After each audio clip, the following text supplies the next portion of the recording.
Good day, good evening, good night, and welcome to our 104th podcast episode. Full on episode. Well, all our episodes are always long and full, so but you know what I'm saying. As it is our 104th podcast dealing with tennis related matters only. Scores, not tennis drama, but just scores really and results. Kind of like that. Where we start off that way because we always deal with the news. So, ladies, it's oh god. Okay, first Are you question. vexed? Are you vexed? No, this is not one of those. I might be having the wrong singer. I want to start this with a question for Realz. Mm-hmm. Okay, so I actually got up at 7:30 to watch it, right? Mm-me And I told you the time, so let's just put that out there. Yes, thank you very much. And thank you, Tony, for actually telling me what channel it was going to be on my TV because I didn't know. Anyway, yes, the specific number. I am needy that way. Thank you. And I have it on the TV, and then I decide I'm going to stream it as well so I can go, from place to place. And of course, the stream is behind. And I thought, I bet Realz has live scores stream and something else going on so that when it's stressful, he can look ahead to real time to see what actually happened. Yes, I did. Because you did, didn't you? Yes, of course. Some players, I was I'm like, telling you, I was getting stressed out, and I was like, I should run in the house because I was in the garage. I was like, I should run into the house and look on the TV and see, like, did she get this break? Did she get broken? Venus, of course. Everybody fucking cares about the girl. And I was like, I know this is what Realz is doing. I didn't actually do it though. I just want to put it out there that I never did that. Yeah, I make no shame about this. And I have no secrets from you people when it comes to these things. Today was a stressful day. This wasn't like, like Melbourne or like even London where you had Saturday and you had 24 hours to recover. Why was it stressful? Because it's Venus. It was stressful. Venus because and I are linked psychically. This has been from the jump. Bitch, you do not get to come back from 5-love down and lose like that. You don't get to do that. That was stressful. I would have rather heard. Venus was 5-love down She in the was first set. 5-love in the second set. She was 5-love down in the second set, and she fought and she fought and she fought and she crawled her way back into that match, and she started dominating like she was in the beginning of the first set, and then she got broken. She couldn't serve it out. But let's not get. Oh yeah, we have to see with the latest. Before we go any further, we deal with this. Oh, do we have to do introductions? We got a little carried away. Yes. Sorry. Yeah, because people might not know us. We all think we're famous and fabulous, but you know what? And that we're the #1 podcast in the world, but for those who just don't know, who might be hearing a buzz about us, let me introduce this first. We have Andreen from Solely Tennis Travel, who I believe is getting ready to leave her lovely home pretty soon, if I'm not mistaken. At some point, I guess I'm leaving my lovely home for basic Milan. Yeah, I mean, you have to take out some sort of rule book to figure out how the hell Milan works this year. I'm just gonna go there and pretend I don't understand tennis and just say woo. Enjoy it for the hot mess it's gonna be. I think so. That's my plan. Yeah, I just think the only thing I understand that's gonna happen in Milan is that people are gonna show up. There's gonna be men there, young men below 21. And that's as much rule I understand. Everything else just seems to be like. And there'll be no Ivo Karlovic apparently, because he can't get an injury. Whatever that tweet was. I mean, like, you're the oldest motherfucker. Like, what are we talking about? Hey, that's how He's jealous. He's doing like a dynasty kind of a those soap opera moment. Like where they're inserting themselves into the picture even though they weren't even invited. Just like I'm so sorry, all my fans. I won't be in Milan this year. But nobody was checking for you. But okay, all right. Listen, Evo's actually pretty good on Twitter, and I'm sure he was just being silly. Yeah, yes. I know. So yes, I'll be leaving for Milan at some point in time. I think the best thing that I'm probably going to spot there is the Last Supper. But you never know. I live in hope.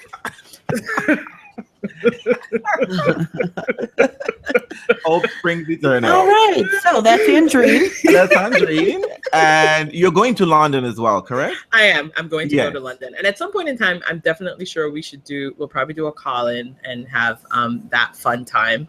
I'm going to try to gather as many London fans as possible and maybe try to drag them on our podcast and get a little. That's funny. Yeah. That's my hope. So you've been warned. Yeah, you've been warned. I'm going to stalk y'all. So if you listen to us, if you listen to me, try to find me in London. It'll be really easy because I'm Milan. Or Milan. Might be nothing else better to do than just drink Prosecco and just like chat. I like that you know to insert alcohol in everything I do. Of course, it's adult. Adult beverages are necessary at certain events. In fact, what do you have in your coffee? Oh, and you can stack up on your favorite coffee over there as well. Coffee is from Africa, but we're not even. No. We're not here for that. No, we're not going to. And we have a Cato Kalen of podcast from foreign Ohio, which is not an actual place, but just to me, Ohio is a foreign territory, and it requires a passport to enter and or leave. In our souls, a passport for exactly. Tony says my state ruins everything. I do know you guys ruin football. Let's not get into politics right now, but the bellwether. Well, I will just say that the Buckeyes came through last night. Oh God, it was beautiful. They pulled a Caroline Wozniacki. Too soon. Way too soon. Sorry. Not here for that. And of course, we have Realz here. Before we get into the heart of the matter, Singapore. Let me just let Andre know you have a +1 today because your girl Julia Gerges, one of your faves, she beat Kastakina in Moscow. So that was a really cute win. That's nice. She hasn't won a title since 2011, and she had nothing to say about the crowd this time around. Julia, just watching you. Though she was facing a foreign, she was bad beating the crowd favorite. But Julia won, and I forgot what her first name, but Carmen Withoff, I think it is, from Germany, beat Monica Puig. I forget where this other tournament is, but I think it's in Linz, someplace else. But anyway, Monica Puig remains the only title of her career, still an Olympic title. Angie, I'm watching you, girl. Huh. It'd be kind of neat if that's all she ever does. Yes, and she's pushing that mileage. I mean, right now she is in Puerto Rico, I think, with the Dopapova, trying to get some funds, and they need all the money can have since the American government ain't trying to do anything to help them. I think that's great, though. I think it's really great that Puig's doing that for Puerto Rico, and I'm happy that Sharapova has figured out that she needed to return the favor. Well, that good PR is good PR. Good PR is good for good PR. And I think it's great. Why not use that fame for something good? But mind you, it's rather interesting that she's not pushing this bit, right? That she's rather, her PR team is rather silent on the actual good that she's really doing. Well, listen, you know what? Listen. Moving on. Listen, there's got to be one good Russian thing that comes out of Puerto Rico. So let's make that. Oh, let's make it that. Boy. Okay. And so let's move into Singapore. Let me just say, before we get into the trauma that happened, several hours ago, there's a couple of things we just have to deal with. I have to give some shout out to what's her name? Caroline Garcia. Girl, you were the last to get in, but you almost became the first. So shout out, big up for that. You know what I mean? I was really excited to see you do that. And I was even more excited when you let Venus have that win yesterday. So, girl, and I'm hoping to see some good things out of you in 2018. But, girl, you're being French. That mental midget nonsense is definitely a French trait. I don't understand this because she has the tennis. Even with that funky-looking wonky serve, she's still getting the job done. But, she really let Venus back into that match, and I'm happy Venus took that match. So And for me, technically, the tournament ended yesterday. So, okay, I'm gonna make a public announcement. I didn't see a lick of Singapore, and I apologize for that. I considered adding beIN Sports just for the final, but I had a sneaking suspicion that Venus was going to lose because Caroline had been her pigeon, and it just seems like that was the fate. You know, the fates of 2017 was like Venus is going to be the great player all year and not win a title. Exactly. So I was like, should I? And I was like, no, I'm not going to pay for beIN Sports for a day. So I'm counting on you all to give me the highlights as well as the lowlights. Well, you mean the lowlights? The lowlights. And let's start with the lowlights. Is Simona Halep. Look. Oh, God. I'm just going to put this out there. I don't care if anyone get mad, but you know how I feel about Simona and Darren Cahill. That is a very weird relationship. Weird in the fact that that's beyond a coach and a player relationship. Just putting it out there. I believe they're fucking. Oh my God. That's my personal experience. But I'm not, because I mean, like, Simona wins shit, unquote. I know, right? I don't think they're fucking. I think what's happened is Darren Cahill has come in with too much mojo, coach mojo from everyone in the tennis world. Too many people respect him. Too many people think he's great.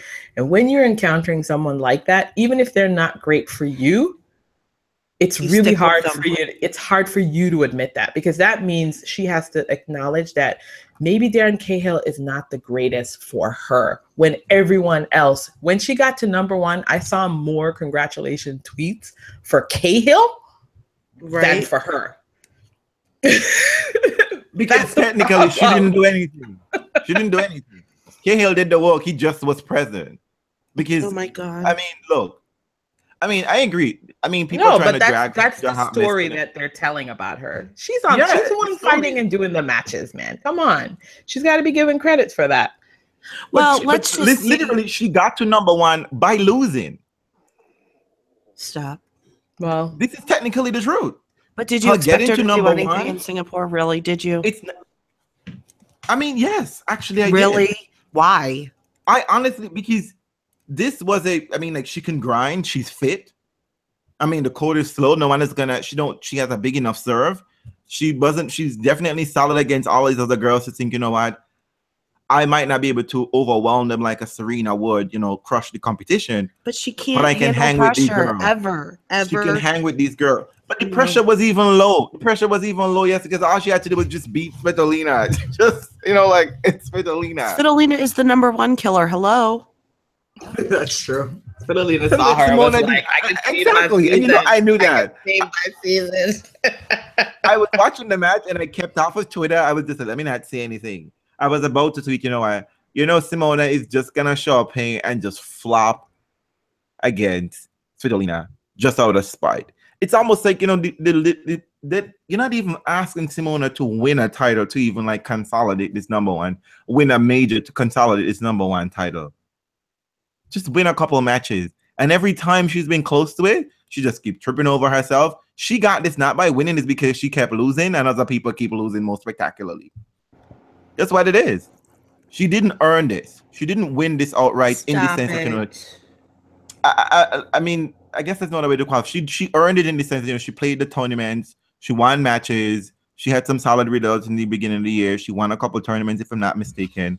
And yes, she deserves to be number one in that rank. The numbers say she should be in the points. Yeah, yes, she has the most points and is the number one player. But you know what? Are you gonna look across the net and see Simona Halep and think that's the number one player in the world? I need to be scared.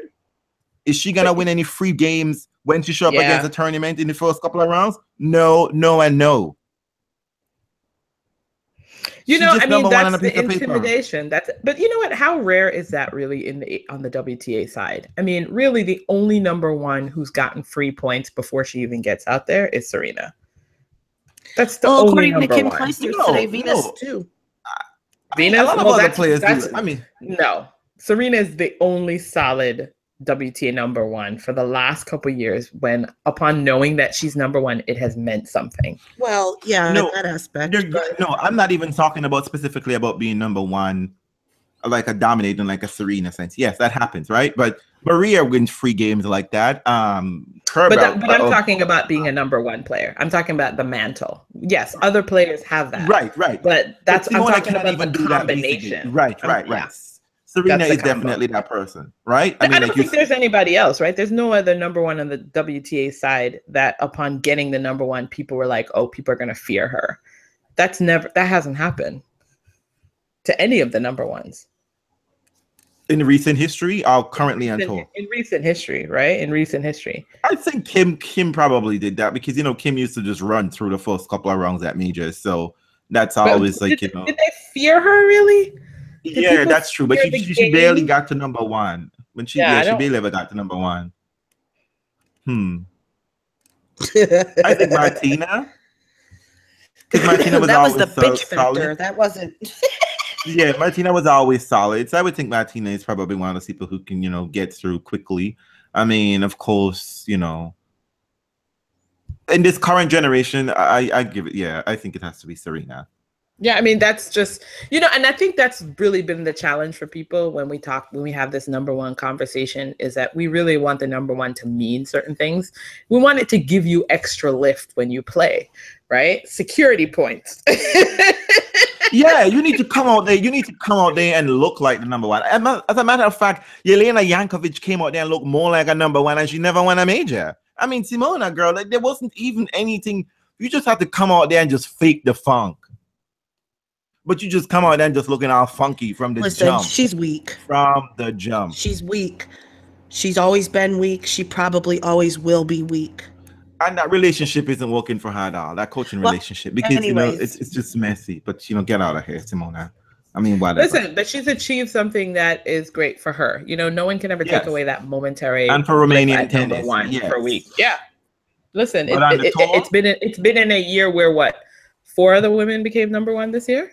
That's 4. Wow, that many? Yeah, it was Muguruza. Serena didn't do anything. Yeah, I think Muguruza had a brief spell at number 1. Yes. So did your favorite, Pliskova, and Simona. And I think, was Serena number 1 for a brief spell as well? Yes, she was.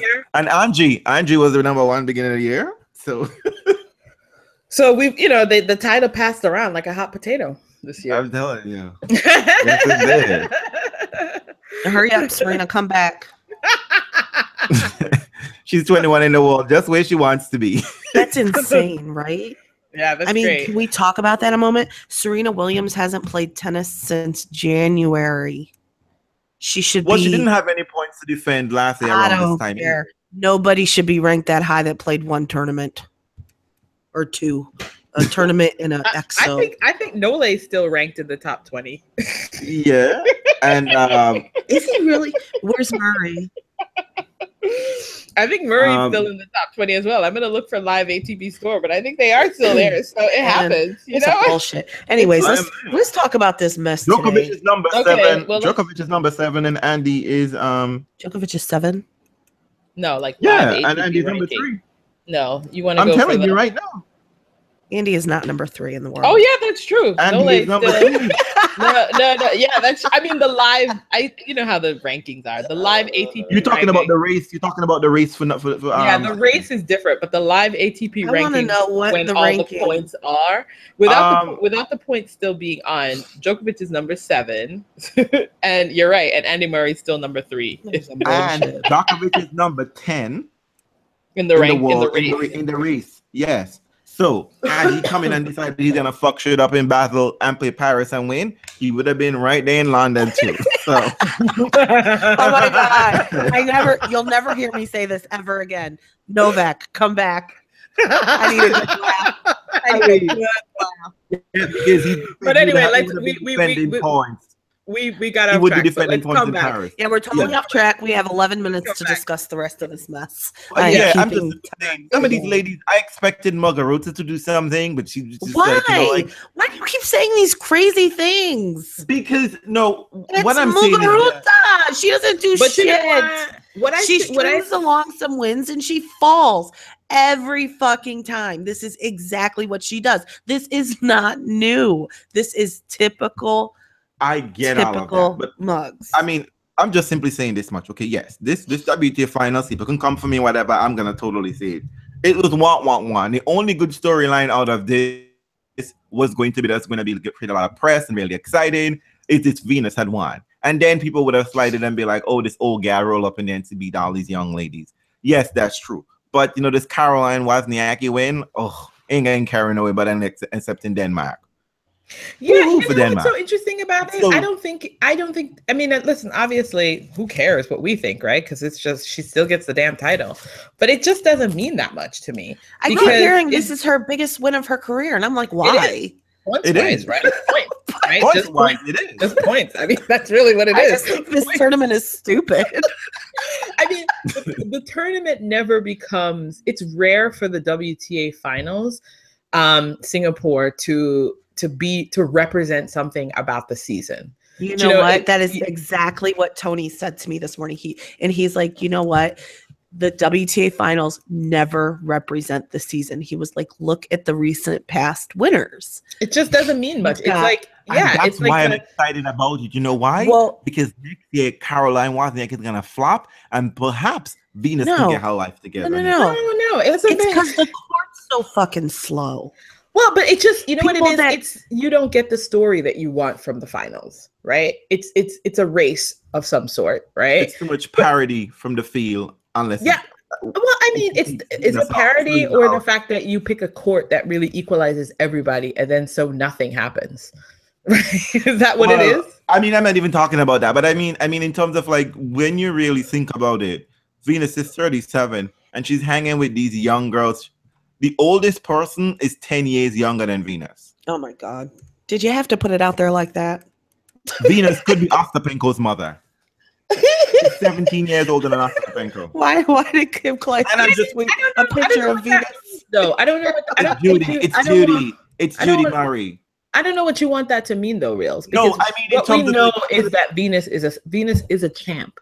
So Venus can always hang. That's just what it is. What does that mean that she's older? No, I mean, I'm saying this to say that, that Venus can hang with these. So Venus is not like vintage Venus, but in the sense that once you take Serena out of the mix, not only is the court making everyone equalize, all of these ladies there's not much to distinguish them from each other mentally and at home. Then none of them really step up to that level where it's just like, I'm going to roll in and crush, like back in the day when we had like a Lindsay who would have come out fighting a Martina, even Jennifer Capriati, or like Anna. Like you had some very solid who's going to be kind of rootless and sort of like try to dominate and Maresmo type kind of thing. Let's be real. These women.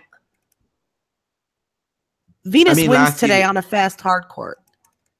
Yes, that is true. But the last couple of winners, we had Cibulkova and Radvanska, and it didn't mean anything. So I mean, and these are people who just roll up, like they don't really distinguish themselves from the rest of the field.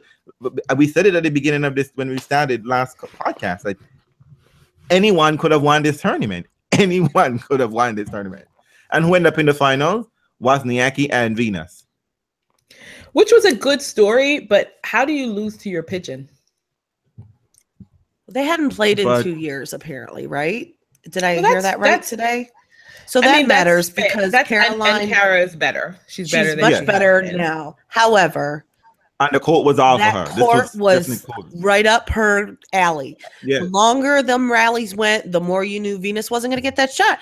Caroline can run forever, and I don't think she breaks a sweat. I mean, the bitch ran a marathon. Hello. She is truly the golden retriever. And that court made her forehand effective, which was how slow that court was. Venus had 33 unforced errors. She played really well in the beginning, and then she fell off, and then she played well again. But it was too late. It was too late. It was just, She couldn't get herself ahead. She just couldn't get herself ahead.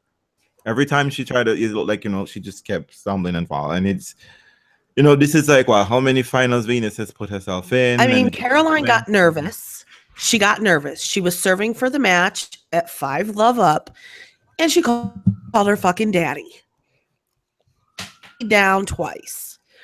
And I loved that Kim Clijsters, this is what I like about her commentary. She's still relevant. She has played many of these players. She got to experience the time of on-court coaching.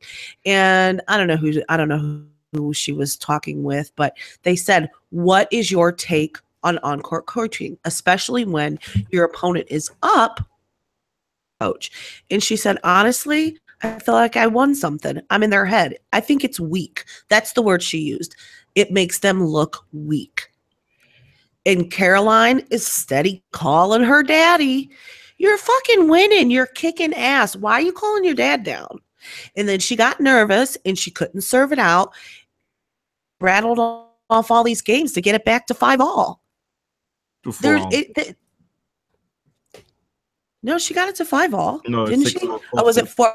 Oh, it's 6-4. Yeah. So she gets it back to even, and she won on a break with a gorgeous shot, a passing shot with Venus at the net. But Venus made some really poor choices. When she was dominating the match, she was coming in more. She stopped doing them for whatever reason. I don't really feel like it was because Caroline was keeping her pushed back. She just stopped. Did you feel like she was unable to get to net, Realz, or she was just choosing not to come in? We always say it's easy to come to net, right? From the perspective when watching them, whatever the case may be. I would make some concession for Venus. What I've noticed is that Venus has never, in any of these tournaments that Venus has got to the final, these big tournaments, she hasn't played efficient tennis. She hasn't been efficient tennis. She isn't thinking about the long game, because she rolled up in the final and she's exhausted, and she needed to be far more. She needed to be far more efficient in the rounds, and not less getting that stressed out with Ostapenko. You didn't need to be in a third set with Ostapenko. Unnecessary, unfucking necessary. She needed to push against Caroline Garcia. But she didn't, and she let that sort of slip away, and then she had to fight back in the second and the third set. And all of that plays its toll. She has to be very, she's 37, which is in and of itself isn't a stress to deal with anyway, in terms of being you're doing a physical job. Plus she has Sjogren's syndrome. So every day is a gamble. I'm talking about that. You mightn't feel like you're up to it. You might feel like you're up to today, and plus coming to net constantly is exhausting. Especially when that court isn't giving your approach shot. It isn't helping your approach shot, because Wozniacki's forehand was effective. Tell you how shit that court is, because Wozniacki has no forehand. If she can get something over her forehand, it's gotten better. Listen, let's have a little bit of perspective. Caroline Wozniacki led the ace race in this tournament. Venus Williams was in this draw, and so was Karolina Pliskova. Yet Caroline Wozniacki had more aces than anybody. So what's that tell you about this court? Yeah, that's just weird. Anyways, good on you, Caroline. What you gonna do with it? My guess is nothing. She still won't win a slam. I don't think it even matters. That's the thing about, that's the thing about it. It's like, listen, I like the tournament. I think it's fun. I always love the finals, but I think it's just because there's no story about it that really emerges and tells you anything for the next year, or even caps off the year. It just becomes a wah wah. Yeah. It's fine. Caroline Wozniacki, it makes sense on some level that Caroline Wozniacki would get to this final, right? She's been getting to finals all year. That's the through line for the year, right? That she would make it through. And then she finally won. Exactly. Or the through line is that she and Venus have sort of quietly been playing really, really great tennis, but haven't fully been rewarded for it all year. So, because how many finals did they both lose this year? Exactly. Yeah. They both were at the finals, right? So and they've been showing up at the big tournaments. They've been showing up at the bigger tournaments. So they're not trying to. So it's valuable on some level that happens. It's sort of that's the tip off of the year for the finals, is that, hey, the person who's been getting a lot of finals and losing them, they got to the biggest final of the tour towards the end. Exactly. It's just business as usual for them, and unfortunately for both of them, one of them had to win. Then someone was gonna lead there with a title. So let's real quick talk about how Venus was treated by the press this tournament because of her lack of enthusiasm in press conference. Can I just let me just say two things. First, it's not Venus's job to entertain you and make you enjoy a press conference. It's really your job, the press, to ask her interesting questions or questions that she thinks are relevant or thoughtful for her to contribute. It's not her job to do that for you. The second thing is, I think it's pretty cheap to basically come on Twitter and complain about a person not fulfilling your need as press. Boom. That feels so low rent to me. And when I saw all the press folks doing that, I was like, what the fuck? Why are you coming on Twitter? And basically, I mean, really what they did was they came on Twitter and attacked Venus for not making their jobs better. These are, you know what I mean? It's like an easier or more entertaining or whatever the fuck you all wanted her to do for you. Who's that football player, Jason, that went to press or who refused to I'm just here to get paid. Marshawn Lynch, is it Marshawn Lynch? Marshawn Lynch. She could have did that. I mean, at least she answered their questions. That motherfucker just get up there talking about answered no questions. Well, the funny thing is, everybody loves him, right? Everybody talks. I think I saw people, the same people in tennis, by the way, loving on him. But suddenly, you get into a situation and you feel the need to capture Venus's press conference and tweet it out. And like, your what question kind of public shaming is that? Like, I was like, how? And here is your question is you. Your question is, what were you thinking about on match point? Which is the dumbest fucking shit. How about trying to win the point? Like, what the fuck is that? I read all her I read her responses, and her responses are exactly right. Like, exactly. I'm just trying to hit the ball. I'm just trying to get it over the net. Yeah, I mean, she's pontificate on that shit. Venus has been a tour professional since she was 14 years old. They want the books that Roger Federer writes during press conference from Venus, and it ain't happening. Except the same people hate Federer like a bitch. So right. For doing that, he's always talking too much. That ain't his business. Right. So Venus doesn't talk enough. Federer talks too much. What the fuck you want? This is the thing. They want Petco. Who fucking dance around and tell you about her feelings. Silly. They want Specta, who will break into a rap every once in a while. That's what they want. They don't want to talk about tennis. Is too old they want for to talk that. about silly shit. And you know what? It's not her job. It's not her job to show up for that for you. It's not her job to make you look good. If you can't come up and ask her a question, right? Yes. That was what they were. Look, let me tell you what. Let me tell you. This is how y'all. This is how. First of all, people in the press. One, y'all coming for Queen V, and you know that is something only Realz can do. So all you other motherfuckers need to step the fuck off. The one who counted the words, I won't shame you by calling your name. Mm-hmm. But you're lucky when Venus gave you that 99 word press conference, she didn't give you 101 by saying fuck you. All right, so there's your 30 minutes. She could have, but no, here is number 3. Here is the biggest point. Y'all can't come in the same press conference and ask the same fucking questions that Andrew Krasny asked on the fucking court. I know. So y'all weren't paying attention. So that tells me y'all were not watching the match. Y'all were not watching the match. Because if y'all were watching the match, Venus gonna answer the same goddamn question on court. So what the fuck she's gonna come in and answer the same question for? Y'all ain't listening? Come on, do better, people. All right, do better. And you know what? And do not publicly shame someone for not responding in pressers. Like that is cheap and low rent. I didn't even understand it. I saw it and I gasped out loud. I was like, what? Yeah, it's like you're forcing somebody to talk to you. Well, they're not interested. They're not interested in you.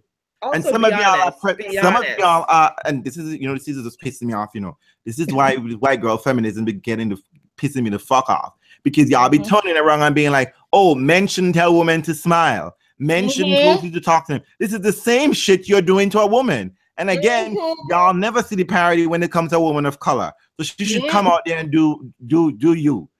No, she should come out there and like reveal herself for you. And when she does, then you want to critique what she says because it's arrogant or it's not thoughtful enough or it's whatever it is. But you are sitting up in there. What I don't like is when press people act like they're a gang. You act like you're a fucking gang and you all like, yes, honey, yes, sir, blah, blah, blah. You're supposed to be a press. You're supposed to deal with your job professionally. It's fine for us as fans to come for people. That's what we're here for. It's amusing to us. But you are a professional. You don't get to come on Twitter and post a press conference and then attack Venus for not making it good for you. What the hell is she there for? To sue what your y'all ass? wanna know? But this is the thing. What questions are y'all burning to know about this woman? Yeah, I see nearly every goddamn week. Listen, what question are anybody burning to do? Listen, that's the thing. Listen, what you really need to do is attack the form. Realistically, why the hell do you keep having press conferences after every single match?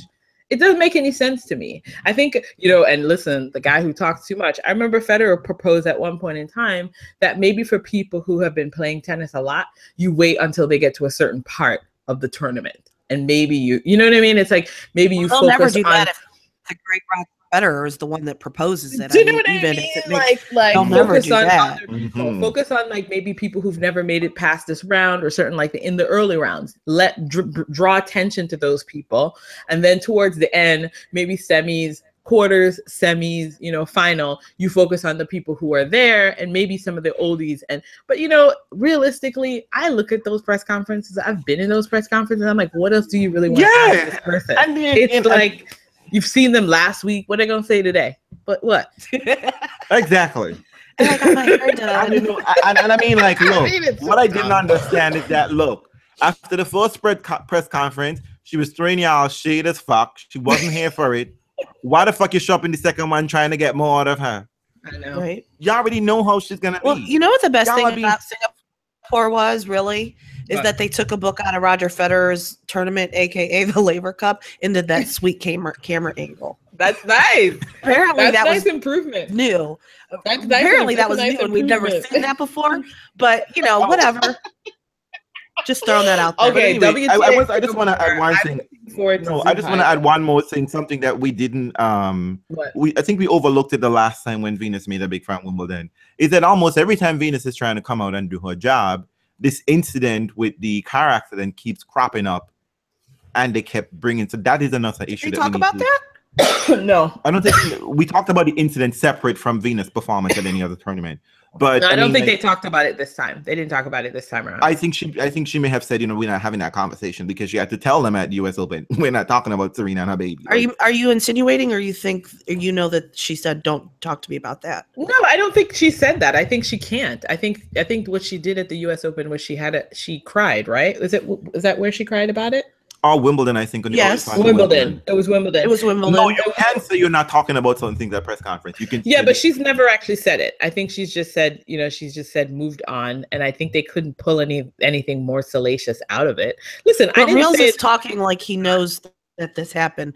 No, I'm almost sure that this happened because this happened the same thing when she even mentioned the same thing, that she's not answering any questions with Serena and the baby. You're making shit up. No. And it's almost and legally it makes sense because what can she say when there are pending lawsuits against her? Exactly. It would be ill-advised for her to make any kind of statement about the I don't know. I have a problem with press conference mess anyway. That is, I'm not even talking about the press conference particularly, but that is always something that is surrounding Venus for this year. So she's had to deal with a lot. Listen, I don't even care about that stuff. It's just like, listen, they have a valid, it was a big thing that happened. For her to address it and then put it aside, that's fine. But also the most important thing is for them to do their own damn research. They like go to Venus for information instead of going and doing, investigating. How this works, right? Yeah, I know. They write a story, they're waiting for a quote, they didn't watch the match. They look at IBM feed, which tells them which was a break point and what happened at the break point.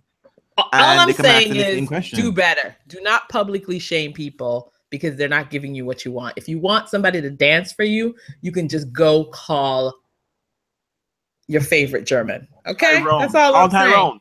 Call those people up in there. But guess what? You can't call her because she ain't never at the World Tour Finals, is she? She's never at the She's never at the finals. She's never at the women's final. Yeah. So let's go to base. You know what? Let me just be hard. I call it World Tour Finals. What do they call theirs? What do they call the WTA Finals? WTA Finals. Final Singapore. I'm just saying, if y'all want quotes and y'all want to examine a press conference, call Andrea Petkovic. She ain't doing shit right about now. So she got all the time in the world to sit down in a room and entertain every last time that I'm in the question. She'll comment on the match for you. Tell you how she don't like pictures from this angle and what she's doing with herself since she ain't tennising. So much personality. But in the meantime, slow the roll and leave Venus the fuck alone. She already gave you all a lot this year by, you know, getting to finals and not winning titles. You guys could have asked her about that. And she was the most exciting storyline on WTA after Serena and her baby. Stop it. Ostapenko was good too. She's good for another reason. But they didn't even like her too because they know how she'd be like, I don't know her. No, they love Ostapenko because she's shady as fuck in a press conference. And because we have people covering this sport that like shade, that was what they did. Right. Which I appreciate. I appreciate because they're low, there's low rent as we are. Anyway, you heard a beeping in the background. That was Janina's alarm clock telling us we need to move 10 minutes ago. Stop defending Venus. Venus don't need your defense. No. She's fine. I need to defend Venus for my sanity. I need to defend Venus for my sanity. Okay. But okay, anyway, so wait, before you're done, what was the top two matches? Zhuhai. No. What were the top two matches of the finals for you all? Well, I only saw one today. So well, that's fine. Realz, tell us. I thought there were several. Since I'm gonna pick, I'm gonna pick for all of you. Since none of you, you didn't watch any, so I could pick as much as I want. You're not answering the question. This is a press conference. Give us what we just complaining about not having enough. Now I'm giving you more. I'm giving you more. I'm giving the children what they want. They want more. I'm giving them more. Extra. Very. Go ahead. Tell me. Okay. Tell me the So Venus dressing down Muguruza. Venus, we could have doing that in London, but you know what? We'll take it anyway. We get it. You know, she dressed down Muguruza. The Caroline Wozniak Garcia match on Venus is really good. They were both in it, they were fighting it. It was very good to see vintage Venus, particularly in the second set. And I have to say, I enjoyed how Caroline Wozniak came out there and be like, Federer, girl, you're fucking up my show today. Good deal. All right. That's that. And one last thing, Ostapenko was just like, you know what? I need a win out here. So Pliskova, I'm gonna snatch your fucking wig today. You looking for shit over here. But apparently Pliskova was saving her energy and didn't bring it all out there. Oh, look, what was she I saying? hope people asked her that in her presser. Okay. Ostapenko had 70% clear she didn't offer. Was winning 70% of a second self. Okay, trust me. Exactly. Trust me. Pliskova had no was not there. She was not there. There's no way Ostapenko was winning second serves like that. So sad. Exactly. So, but you know what? The good thing about WTA finals, everybody left with a win. Everyone left with some money. There you go. And Roger mentioned something which I didn't quite understand. I don't know if it's quite true that you win points even for playing a match. Yeah, apparently, I thought, you know, on the ATP tour, I guess it's winner takes all. You know, everyone gets points, but I didn't realize that you win, right? Yeah, like I think at least that's how I've always thought it worked. Everybody wins and you get a point. It doesn't matter what round. It's a winner takes all point system. Yeah, because I saw the money saying you don't get money unless you win a match. You get money for being present. You get like $100,000 just to being present, and that's it. You don't get more money unless you win. But I didn't know you just get money points for just showing up. Oh, that's good for them. Good deal. Bonus for them. Okay. Mona, you had no excuse, girl. You were getting money and points. Get out of here with this shit. Listen, Simona's just happy to end the year with number one. Such high hopes. All right. So we're off to Zhuhai. We have WTA Zhuhai where 12 ladies are vying in 3 groups of 4. Look, how does this work? It's a mess, but it'll be fun. It'll be fun. Exactly. It'll be fun. I'm always cute. Zhuhai. Last year's Zhuhai was fun. So this one's going to be real fun because guess what? It's on my TV. So it's going to be real special. Or so we hope. You know, WTA might fuck shit over in here and be like, nope, this dude is Tony, I don't got to Tony, pay we need extra. Tony, we need some clarification because Andreen thinks it's going to be on TV. I think it might only be on Tennis Channel Plus. So we're going to need you to let us know how that works out. Okay, clarify for me then. No, because I saw it advertised and I was like, yes. But you're right. They might have just been advertising Tennis Channel Plus. Fuck y'all and this Plus shit. I got to pay extra. No, I'm not paying extra. Okay. But anyway, let's move on to the dudes. Wozniacki vanquishes Venus for first. Get the fuck out here with this title, WTA. Okay. I don't fuck with y'all. I'm trying to figure out how Zhuhai works. We're cutting you off. Okay, so before we get started on the news about that, something came across my timeline, breaking news. Julian Benneateau is retiring. Oh God, are he and Martina going to hold hands and run off into the sunset? You know what's sad about that is he's retiring without ever having won a title, right? A singles title, you mean? Yeah. Well. Oh, that sucks. I mean, I don't think he can win Paris, can he? That's asking for a lot. So, but it's home. But you know what? I'll be happy if he wins Paris because I'll be trolling Nadal. Well, I live for anybody that can successfully troll Nadal besides his hair, but I don't think that's gonna happen. So no. let's just wish Julian Benneateau well. Can I just say WTA one thing? I don't understand the fuck going on with your doubles because that doubles could have been exciting because in many ATP finals, singles are usually why is the doubles we bringing in, and y'all only basically had 4 matches? Get the fuck out of here. Single wrong elimination? No, stop with that shit. Oh, okay. That's bullshit. So next year, fix it. Wrong robin, okay? Wrong robin. All right. Moving on. Oh, and also congratulations to Martina Hingis on her retirement. Again. Yeah. Third time's a charm. Third time's a charm, girl. Stay out of debt this time so you don't need to come back. And don't beat your man. Don't beat your man. Don't be popping mollies. Don't be sniffing coke. Just keep it clean, girl. I will say though, a moment of realness. I liked Martina when she was on the first go around. I really enjoyed Martina as a tennis player. Nope. On the first go around, I know, but I loved her style of tennis. It was real. It was very clever. It was very artful. She had no power, and she was winning matches left and right. Okay, it was special kind of magic. I really liked the relationship she had with her mother as well. I thought that was lovely to see a woman like fully engaged and being just a smart coach. I think her mom was really great and helped her through a lot of fabulous matches. And she was part of my fond memories of watching women's tennis early on. First time around, Martina Hingis was my fave. I barely remember her. Yeah, I know. She was lovely. Early many days. moments with Martina. 1997 US Open. Not fucking with you, girl. Not fucking with you.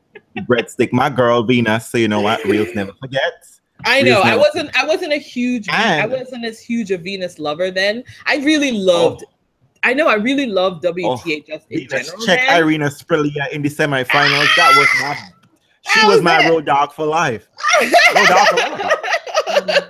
She was not fucking with the veteran. She was just like, look, I'm here trying to win it. I mean, it's grown on me as she's gotten older. Yeah, but I was actually full disclosure, I was actually a real strong Martina Hingis fan. I just really liked her play. So I was far more forgiving of losses than you. You know what? Martina Hingis. One of my fondest memory of Martina Hingis was 1999 French Open finals. Underhand serve? What the fuck? No, giving Steffi Graf that 23rd major. Fuck you. 22nd, what is it? And you know what was so sad about it? That breakdown. Martina had a breakdown because you know what? Martina almost 1997, like she almost got the Grand Slam. But you know who stopped her, right? Yes. Some Croatian girl. Eva Maioli won the French. Martina made the final. She was solid as clockwork. So I give her that. She was very solid. But in the French Open final, she was right. The ball was out. Steffi Graf was wrong. The ball was out. But, Martina decided to go across the net and try to point out, this is where my ball landed. This is where the ball is. And well, according to the news, Roger Federer looks like he's not going to be paying Paris. Oh, he said that. So that's really sad news. But, that's okay. I mean, it's good. That means that Rafa Nadal will end the year at number 1. It's a good default. Well, yeah, and it's fine because we don't really care. He can go play that and flop in London like he always does. Yeah, listen, that's all I care about. Get that World Tour Finals, Fed, if you can. But anyway, so the men's tournament, there was some one more thing. I know y'all gonna hate me for this, but I just have to say. My God. Yes. I just say, Martina Hingis, I could never forgive you because you let Jenny from the block Capriati beat you twice in the Australian Open finals when you were fucking up. That was basic. But let's move on. Moving on. We're done. Okay. The men. So some results for you. We had some scrubs. I know everybody keep talking about Lever Cup. Lever Cup is robbing people from winning shit, whatever. But guess what? Lever Cup was done and over with. And guess who won Moscow and St. Petersburg? Damos. Who is he, you might say?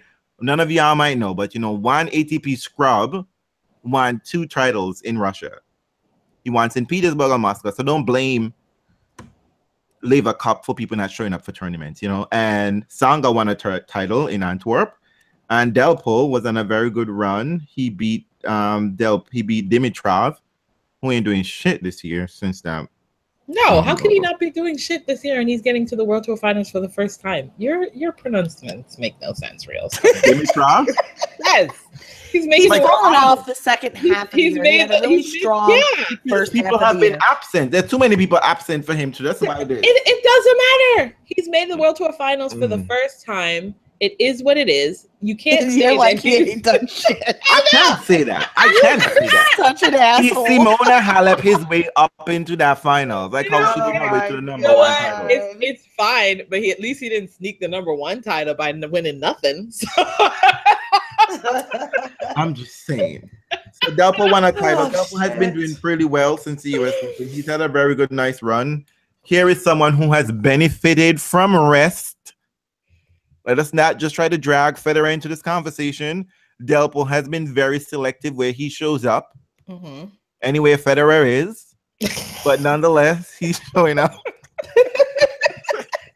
I gotta say, Delpo has been on Federer's ass this year. Oh, good Jesus. Well, fuck that. Like, get away, Delpo. I have a question about Delpo. Federer looks behind him and is like, back the fuck up, dude. Jesus. Get off my dick.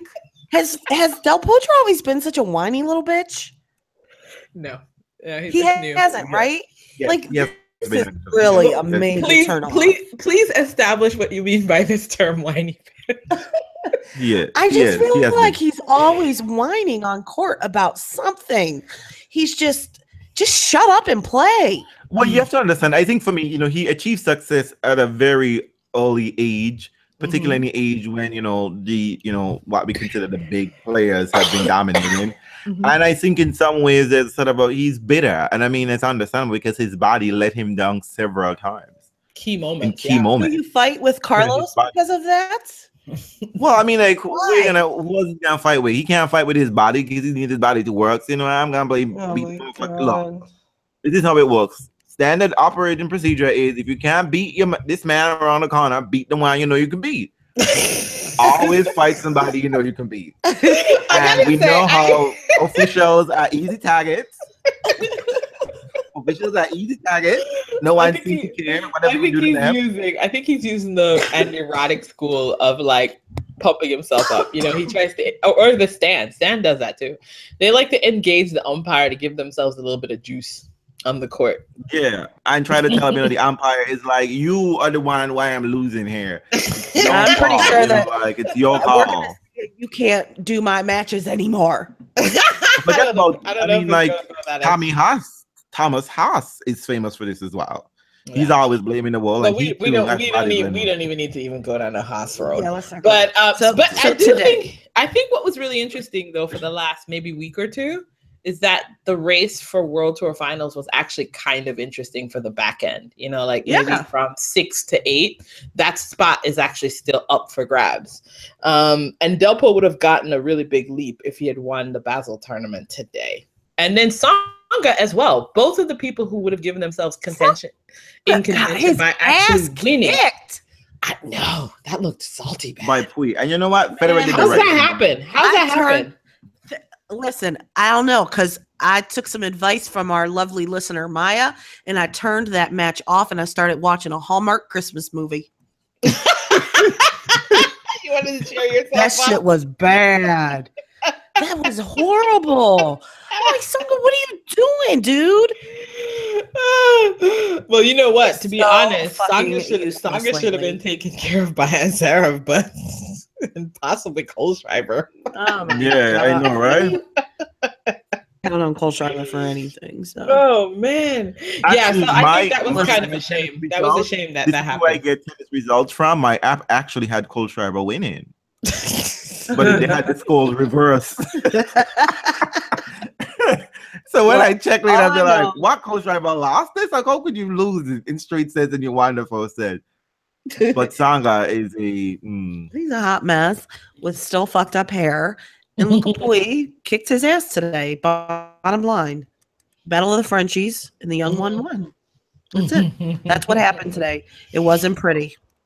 It was not pretty. Stanley is still in the race, just so you know. For hip replacement surgery? He's number 7. Oh, okay. Listen, you guys hate numbers so much. Why do you all hate numbers? No, I'm going numbers, but I'm just putting it out there. This is a fact, okay? And Stanley is a solid number 7. He's a solid number 7. Why is he in the race when he has said, I'm not playing for the rest of the year? Why don't we eliminate these people? They're not going to officially decrease. They're not going to put a line through so these. They're not going to people. No, so stupid. Listen. Oh, and I think Zverev. Wait. Zverev said he's not showing up, right? Zverev said he's not. Yeah, he's not showing up at the young end tournament. But I do have to say, I feel like that's also face saving. First of all, it's smart. But then how much of a loser would he feel if he shows up with that many points ahead and then get his ass kicked by these people? Because the bullseye would have been on his back. What is his reasoning for not showing up? Was that he just wanted to take care of his body and be prepared for the finals, the World Tour finals. He can't. That makes sense. It does make sense, but I kept thinking to myself, I bet you George was going to get all over that because George is going. And he like owns him, man. Yes, so that's what I thought to myself. I was like, you know what? He would have been the marked one. But that makes, of course. Why is he gonna play? Why is he gonna go swim in the kiddies pool when he could be in the big boys? You know, It does. I didn't even realize he's due to be in London. He's comfortably there. Okay. So that Goffin is now at number 7, and Pablo is number 8. So as it stands, we have no pun intended. We have Vidal, Federer, number 2, Zverev, number 3, Dominic Thiem at number 4, which is basically a bye because we're indoor. Number 5 is Dimitrov. Number 6 is Cilic. Number 7 would be Goffin, who won 2 titles in this autumn season. Number 8 is Pablo. I don't know what the fuck Pablo doing here. No, I do like Pablo.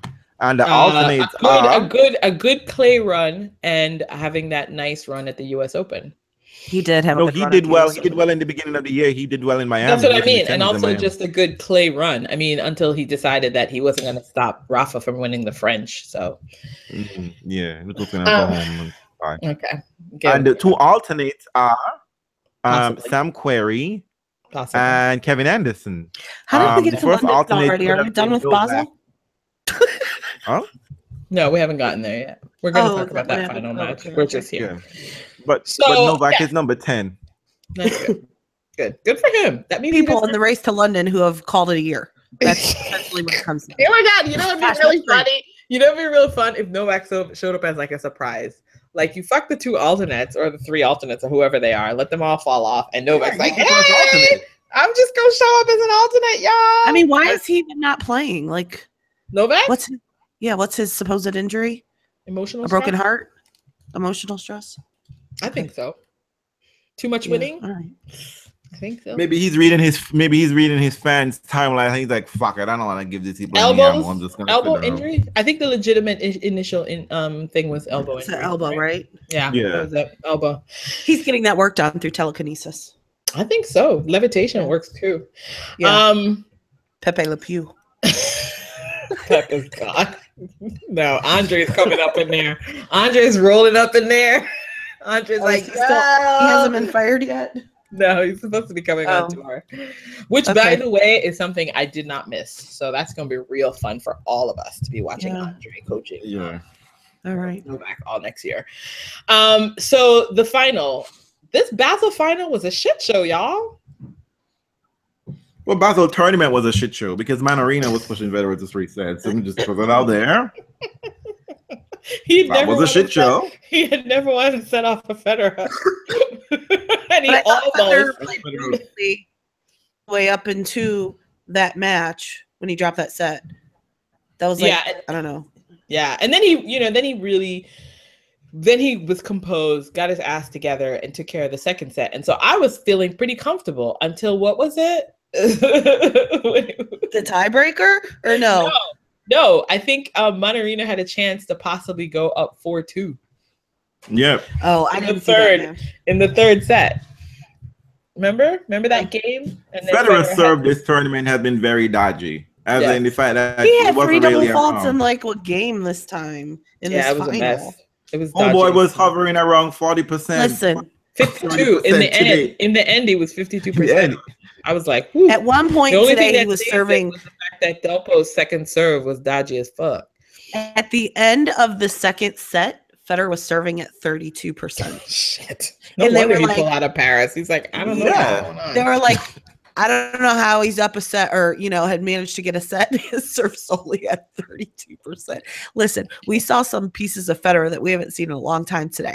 Motherfucker was, not only that, I'm thinking more like along the lines of the teenage years. He's beating the net with his racket. He's whacking balls. He's yelling. I was like, dude, I'm thinking, which one of the kids kept you up late last night? Are you tired and cranky or what? Well, he wanted to go across there and just punch one in his face. Be like, fucker, you don't do this shit against anybody else. Boy, the church would have been out here and you would have fold like a fucking cheap 10. Stop. You can't say that. You can't say that because team is on the other line and you can't say that.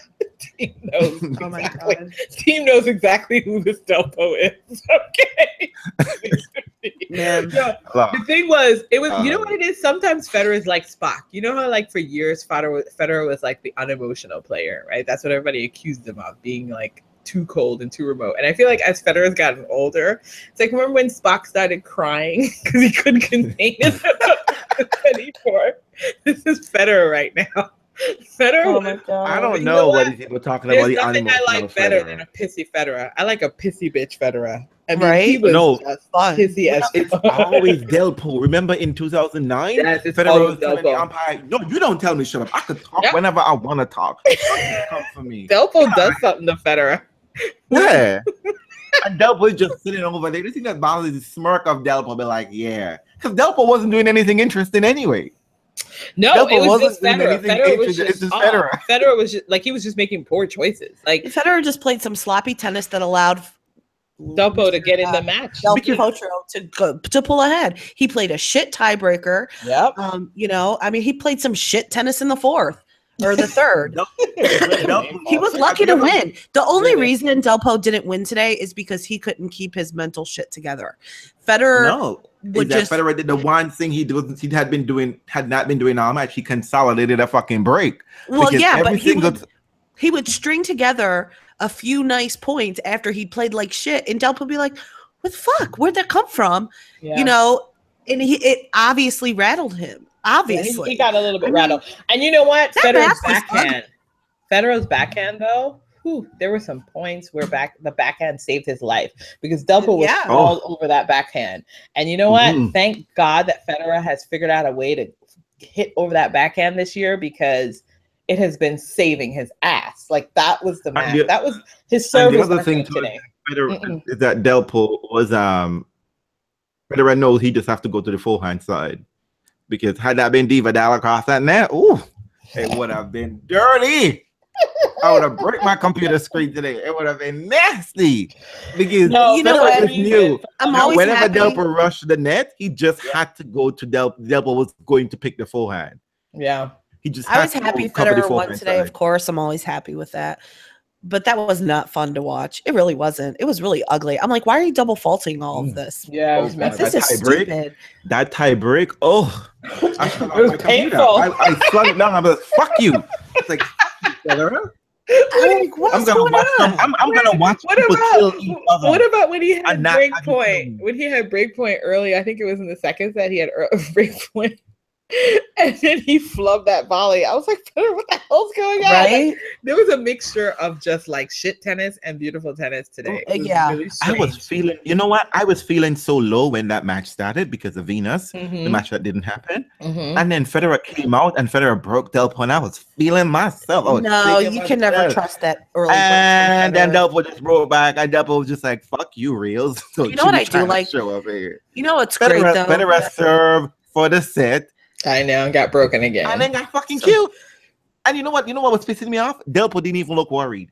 Delpo was just like, boo, you ain't doing nothing out here today. Delpo, for the first 2 sets, Delpo just looked at Federer like, oh, that cute shot you just hit a while ago. Hey, watch this. Boom. A monster forehand. Yeah, Delpo's forehand was... Delpo, I mean, like, and some of those break points, savage. You know, Federer would have a snippet of a chance in the first break point. Then Delpo was gonna be like, hey boo, here is some serve for your fucking ass. Right. And then there are a few points in time where Delpo hit that forehand so hard that Federer had to scramble. It was like, oh, it hurt. However, you know what? There were a couple times where he hit that forehand.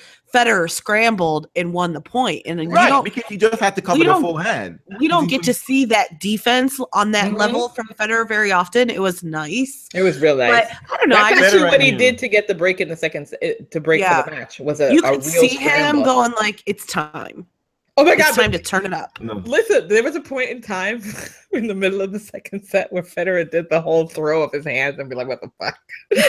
Yeah, when he almost broke the net too.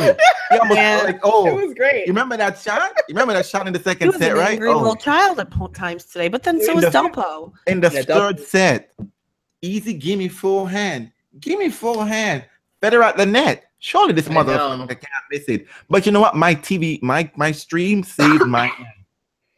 Because it froze at that moment, and I knew. I said, Federer fucked it up, right? He fucked it up. You didn't want me to see that horror show. And then it came back in. And sure enough, no, actually, I tell a lie. I did what I always do. I checked my scores on my phone. And I was like, fucking break point Delpo. Federer, the word of the day. The word of the day, Federer, is consolidate. Consolidate a fucking break. Who would have thought in a match today? This would have been the hardest thing. Federer dealt with Delpo's full hand. He dealt with the serve, but the motherfucker couldn't consolidate a fucking break. Do you know what the thing was? I mean, and whoever has to worry about Federer serving? When you're worried about Federer serving, you know it's a bad day. It's a match. It's a mess because you can always count on this. If his groundies are off, you could be like, okay, well, at least he's saving himself with that serve. But his groundies were actually good. And the serve was just like he had to go for second serve 8. That's how the motherfucker he was in trouble. He had to go for the big one. He had to Ivo Karlovic that shit. He had to be like, look, just do first serve. But you know what? I do enjoy that matchup. The Federer matchup, it's usually big match play. They really take it to each other. And there is genuine dislike. There is genuine dislike, and I like that kind of soap opera drama. You think they don't like each other? I think they like each other. Delpo doesn't like Federer. Delpo doesn't like Federer. There's no joking about that. I know Novak wants to be Federer's friend, but Federer and Nadal are just being petty and deliberate. The shit be like, no. You are all about making shit up today. You crazy. No, it's true. It's true. Delpo genuinely do not like Federer. I do think that Delpo has a little bit of a stand quality around Federer, which is that he likes to triumph over Federer. I think it's a big thing for him to beat Federer because I think it's the only thing that gets him up in the morning. I think he thinks of Federer as the gold standard, and if he can do it, it doesn't matter how bad his tennis is. He knows he has done something. So even if he doesn't win the title or what have you, and then the best thing is to beat Federer in a final. But the interesting thing about this matchup this year is that this has been the most interesting matchup for Federer. Yeah, the rivalry would have been between Federer and Delpo. You'd have thought it would have been Raja and Rafa. Divadal is just like, where the fuck is this Federer? Where does this Federer show up? Where does he show up in Miami? Where was this motherfucker in Shanghai?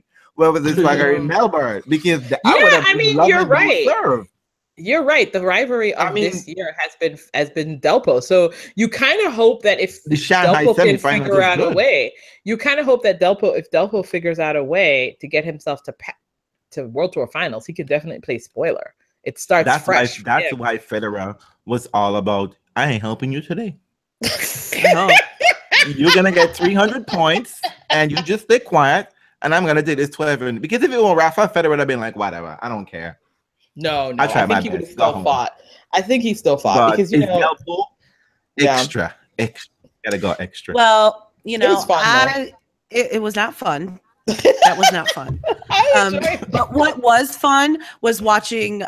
It was interesting to see the difference between Delpo and Federer handing out the medals to the ball kids. Mm-hmm. Federer, like, it was sweet. I mean, they were both sweet. They're both very nice to the kids. But no, they were. You know, Delpo was mumbling under his breath and petty as fuck. He was mad. Stop it. He was mad. Stop it. Of course he was mad. He was mad. Of course he was mad. Why wouldn't he be mad? He just lost the match that he should have won. But you know, Federer, it was nice because he talked to every one of them. He shook their hands. You could just tell that he's more comfortable around children. Obviously, motherfucker. He's also giving them a memory because he knows that exactly. That is so key. He's giving them a memory, and he's like, I remember when I was here. And Delpo was sweet and nice, and he always is. He is very, very fan friendly. Always. Yeah. But he was obviously pissed, and it was a struggle for him. It was a struggle for him to talk to kids. Quite know what to do. And it was a struggle for him Spanish. I know English. Well, he speaks English fine, but it was. And the kids do probably. The kids have learned English. Yeah, I'm sure. But it was like you could just tell, like he didn't really know what to do. Like he would put the medal on them and like give a little pat on the shoulder, and it was really awkward. I'm thinking he doesn't spend too much time with kids. No, he doesn't. He spends time with his girlfriend's kids. She got kids. Listen, I ain't fucking with you, Andre. You are just nasty. That is just shade. Don't try to pretend like it's not. Accept it. You are being shady. All right, so we have gone over our hour mark. We're cutting it off. We're looking forward to London. We're looking forward to Andrew's travels. One news item, y'all. We didn't even talk about it. What? Stan has lost his coach. Oh, that's right. Magnus Norman has called it quits. He's decided he's going to stay home and focus on his family. Here's what I think happened. And this is just to me. This is a Realz, theory. Oh, boy. We're going to end the podcast with a Realz theory. Tell us, Realz. I just think Stanley, was fucking off in the off time. Like nothing was really wrong with him. He just went to fucking wrong and grab. He had surgery, by the way. So let me just interrupt you there. Go ahead. Shot that shit right down to history. It's a really bad one. Go with your theory. It's just you work with it, and Stanley not doing what he's supposed to do in the off season to get himself ready for next year. Mm-hmm.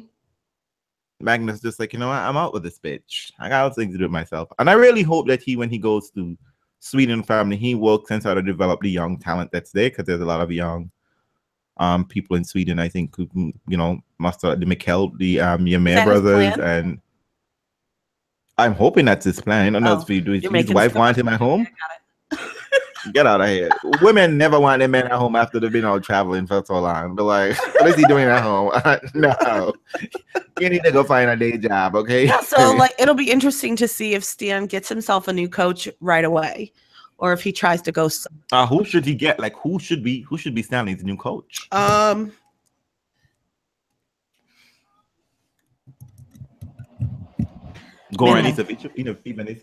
don't know. I mean, who's really like a hater? Like, you have to pick someone who actually hates Federer. Who's that? Uncle Tony? Whoever that person is, that's who Stan should pick. Because really, at the core of it, that's really helpful for Stan. It's got to be somebody with some distance from Federer. I know people like to laugh about that, but that's true. I think it really helps him to have someone that's 100% just in his corner, and possibly they gossip about Federer. It should be Uncle Tony. Ask Martina how that worked behind Chrissy. So I don't know. I mean, it'll be interesting. I mean, I guess everybody's vying for that, right? Because realistically, that Magnus made Stan. I mean, obviously the player is there, but Magnus took him from just like B level to full on A level. Grand Slam winner. I mean, competing at the highest level with Djokovic, offering Djokovic the losses that has kept his ass in check. Damn, that was good stuff. That's really good, solid stuff. So I'm really curious to see who takes that on. I mean, who's Donna Bekic's coach?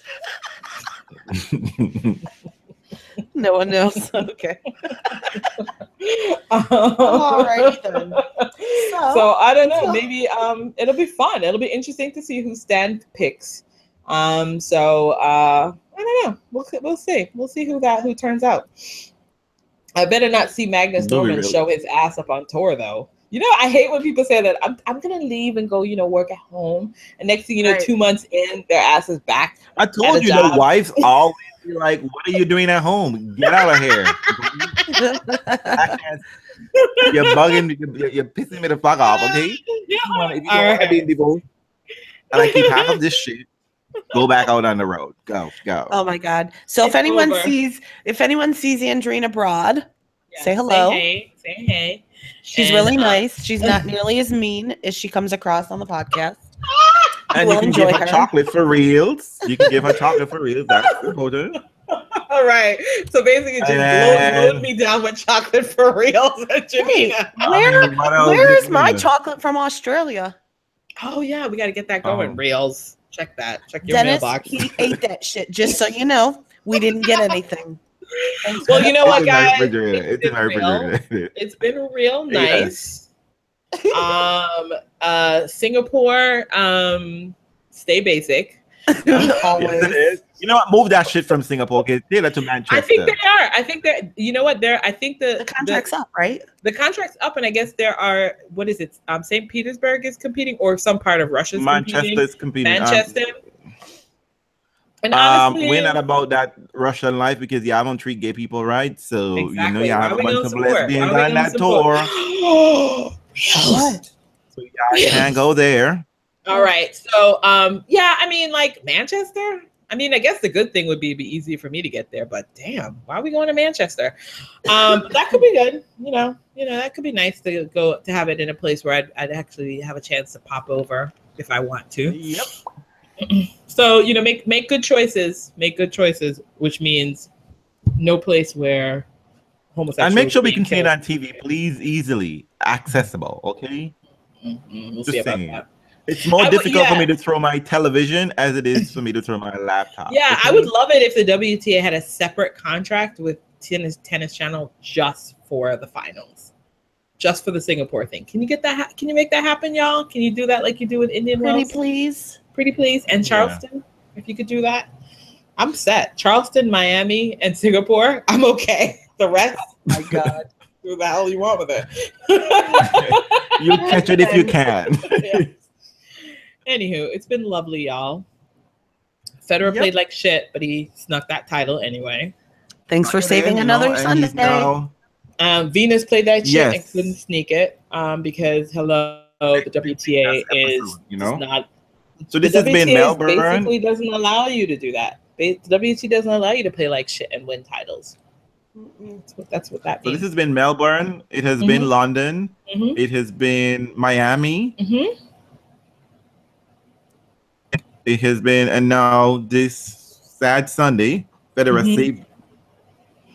saved me from a Vexxing Venus. All right, Vexxing Venus. So thank you, Federer. Venus, I still love you.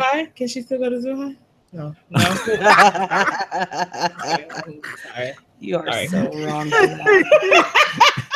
I think they would take her because she needs some star power because I see. Go for it. No, rescue your entire season, Kiki, and take it. Yes. She's gonna be a hot mess. Title, Kiki or Sloane. That's all I want. I want Kiki or Sloane to take Zhuhai title. Yeah, let me see who's in Zhuhai. So here are the players who are in Zhuhai. We have Baba Suikova, Elena Vesnina, your girl Gerges, Coconut. Where's this music coming from? Kiki, Stallone, Angie, Kova, Kerperson, Pavlyuchenkova, Sevastova, Peng Shui, and the ever seemingly ubiquitous Ashley Barty. Oh, sounds like a Barty win to me. All right. Ciao. Bye.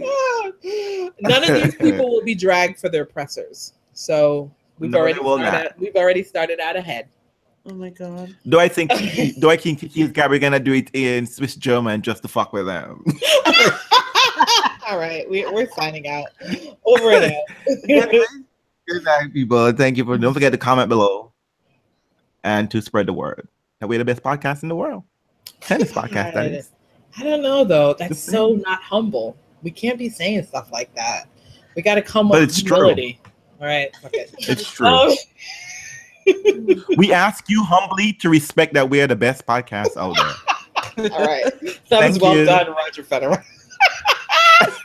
We're the Roger Federer podcast, which means we ain't humble as shit, y'all. Yes, we are. Yes, we are. Okay. Good night.